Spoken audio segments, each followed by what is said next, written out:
ঝিনাইদহ ৪ আসনের সংসদ সদস্য আনোয়ারুল আজিম আনার হত্যা মামলার তদন্ত আরও গতি পেল। মামলার তদন্তকারী সংস্থা ভারতের পশ্চিমবঙ্গ সিআইডি এই তদন্তকে হাই প্রোফাইল হিসেবে গুরুত্ব দিয়ে স্পেশাল ইনভেস্টিগেশন টিম বা সিট গঠন করে তদন্ত শুরু করেছে। ভারতের গুরুত্বপূর্ণ সব মামলার তদন্ত করতেই সাধারণত স্পেশাল ইনভেস্টিগেশন টিম বা এসআইটি গঠন করা হয়। এটিকে সিট বলেও দাবি করা হয়। এমপি আনার হত্যা মামলা গ্রহণের ৯ দিনের মাথায় মামলার তদন্তকারী সংস্থা ক্রিমিনাল ইনভেস্টিগেশন ডিপার্টমেন্ট বা সিআইডির মধ্যে নতুন এই দল গঠন করে দায়িত্ব দেওয়া হয়েছে একজন আইজিকে। সঙ্গে রয়েছেন আরো ১২ জন অভিজ্ঞ গোয়েন্দা। আপাতত ১৩ জনের এই গোয়েন্দা দলই আনার হত্যা মামলার তদন্ত করবে বলে পশ্চিমবঙ্গ সিআইডি সূত্র থেকে নিশ্চিত করা হয়েছে।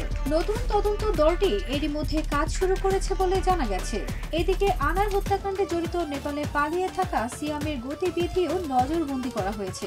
সেখানে সিআইডি ছাড়াও কাজ করছে কলকাতা পুলিশের এসটিএফ বা স্পেশাল টাস্ক ফোর্স। জানা গেছে সেখানে বাংলাদেশের গোয়েন্দা সংস্থাও একইভাবে কাজ করছে। তবে নেপালে গ্রেফতার হলে সিয়ামকে কিভাবে আনা হবে সেই বিষয়ে বাংলাদেশ, ভারত ও নেপাল এই ৩ দেশের কূটনীতিকদের মধ্যে এরই মধ্যে আলোচনা শেষ হয়েছে। ভিসা না পাওয়ায় এমপি আনারের মেয়ে ডরিন ও এমপির ব্যক্তিগত সহকারী এখনো কলকাতায় যেতে পারেননি। শনি ও রোববার দুদিন বন্ধ থাকায় সোমবারের আগে ভিসা পাওয়ার সম্ভাবনাও নেই। এদিকে ঢাকা মহানগর গোয়েন্দা পুলিশের প্রধান মোহাম্মদ হারুনুর রশিদ বলেছেন, প্রাথমিকভাবে ধারণা করা হচ্ছে কলকাতায় উদ্ধার হওয়া খণ্ডিত মাংস ঝিনাইদহ ৪ আসনের সংসদ সদস্য আনোয়ারুল আজিম আনারের।